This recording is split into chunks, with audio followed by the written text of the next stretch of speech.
Selamat datang di video saya. Pada kesempatan kali ini saya ingin menjelaskan apa itu layout manufacturing. Sebelumnya izin memperkenalkan, nama saya Muhammad Ali Yudisman dari program studi Rekayasa Teknologi Rekayasa Mekatronika kelas 3B.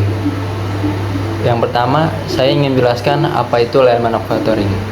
Layout manufacturing adalah sebuah metode dalam dunia industri yang bertujuan untuk mengurangi pemborosan dan meningkatkan efisiensi produksi tanpa mengurangi kualitas produk.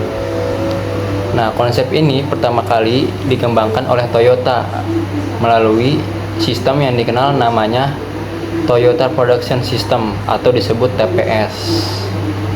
Nah, setelah itu tujuannya apa dari line manufacturing ini?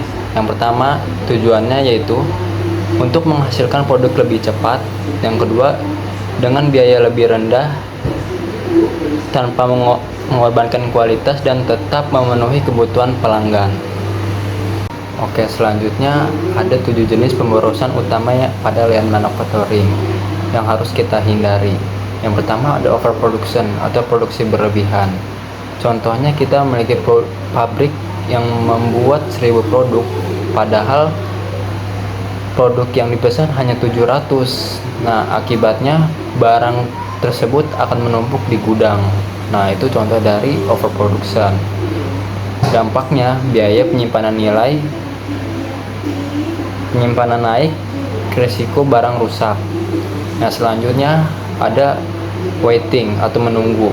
Contoh dari waiting ini seperti ada operator yang menunggu mesin selesai proses atau mesin berhenti karena material belum datang.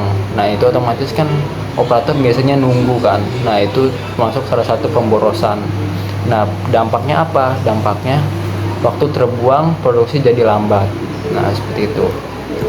Nah, selanjutnya ada transportation. Pada pemborosan ini contohnya seperti barang dipindah bolak-balik antar area produksi atau layout pabrik terlalu jauh antar proses. Nah, dampaknya buang-buang waktu dan tenaga, resiko kerusakan. Nah, jadi ketika kita membuat pabrik atau sebuah line produksi ya, diusahakan kita tuh seminimalisir jaraknya itu agar tidak terlalu banyak waktu yang dibutuhkan untuk menghantarkan atau mengambil barang produksi gitu. Jadi kita harus mengatur layout pabrik sebaik mungkin lah gitu. Jadi agar prosesnya lebih cepat. Nah, selanjutnya ada overprocessing atau proses berlebihan. Contohnya seperti produk dipoles terlalu halus padahal tidak diperlukan.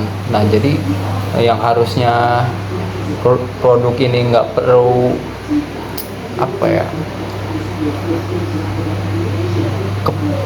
perlakuan khusus lah, nggak terlalu butuh perlakuan khusus, tapi kita terlalu berlebihan gitu. Jadi kan terlalu banyak yang terbuang. Nah, terus bisa karena menggunakan mesin canggih untuk pekerjaan sederhana yang harusnya pekerjaannya simple, cepat, tapi kita mempersulit gitu. Dan pakai mesin yang canggih. Kalau mesin canggih kan otomatis kita butuh biaya yang besar ya.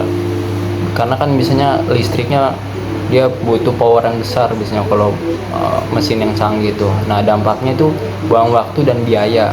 Nah, seperti itu. Selanjutnya ada pemborosan inventory atau stok berlebihan. Contohnya seperti menyimpan bahan baku terlalu banyak, jadi overstock gitu. Terus barang setengah jadi menumpuk.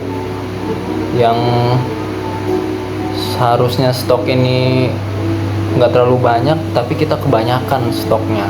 Jadi memperkecil ruang gitu untuk penyimpanan material yang lainnya. Nah, dampaknya butuh ruang besar dan modal tertahan. Nah, selanjutnya ada motion atau gerakan tidak efisien. Contohnya seperti operator bolak-balik ambil alat. Nah, Makanya kita kan kadang sering diajarkan untuk 5R kan. Nah itu kita diajarkan untuk ringkas lah. Yang pertama kan ringkas. Ringkas itu kan untuk mempermudah kita kan. Kalau misalnya kita ada butuh sesuatu, kita tinggal ambil.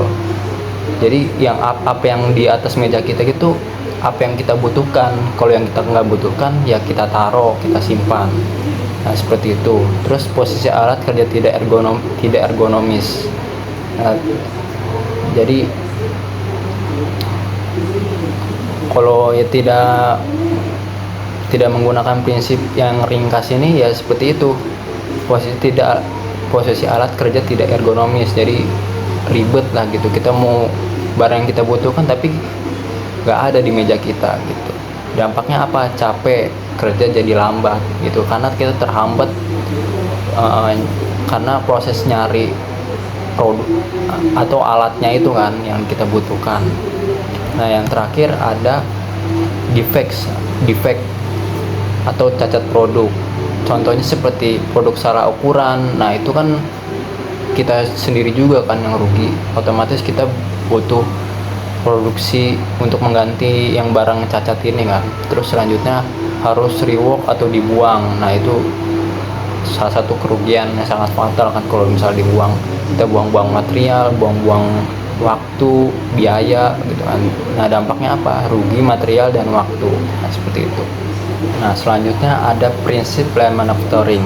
Nah lean manufacturing ini dia memiliki 5 prinsip utama. Yang pertama ada value stream, flow, full system, dan continuous improvement. Yang pertama value ini menjelaskan kita harus fokus apa yang diinginkan pelanggan. Nah kita harus tahu nih kebutuhan pelanggan itu apa yang dibutuhin sama customer kita. Nah, kita harus tahu pasarnya apa deh gitu kan. Terus yang kedua ada value stream. Nah ini dia mengidentifikasi semua proses dari awal sampai akhir. Nah contohnya kita PPIC lah, kita harus mengidentifikasi semua proses dari awal sampai akhir kan. Kita harus tahu alurnya kayak gimana. Terus selanjutnya ada flow, membuat proses berjalan lancar tanpa hambatan. Nah kita harus monitoring juga nih, membuat proses berjalan semua lancar gitu kan. Kalau misalnya ada hambatan ya kita harus selesaikan gitu kan, biar proses produksi tidak terhambat gitu. Selanjutnya ada pull system ini produksi berdasarkan permintaan bukan stok. Nah jadi kita kalau misalnya mau produksi barang atau sesuatu untuk customer itu kita harus sesuai permintaan. Jadi kerjanya itu bukan kita stok aja dulu deh, ntar buat siapa yang mau beli, bukan seperti itu, tapi kita memproduksi apa yang dipesan oleh customer seperti itu, agar tidak buang-buang biaya kan. Kalau misalnya kita udah buat banyak tapi nggak laku kan rugi juga gitu, seperti itu. Terus yang terakhir ada continuous improvement. Nah ini perbaikan terus menerus seperti itu. Jadi kita harus terus menerus lah perbaikan, maintenance seperti itu.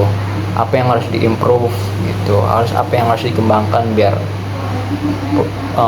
proses produksi bisa lebih cepat, lebih efisien gitu, dari segi biaya, waktu seperti itu. Nah selanjutnya ada manfaat dari lean manufacturing. Yang pertama, manfaatnya itu bisa menghemat biaya produksi. Yang kedua, meningkatkan kualitas produk, mempercepat waktu produksi, mengurangi pemborosan, dan meningkatkan kepuasan pelanggan.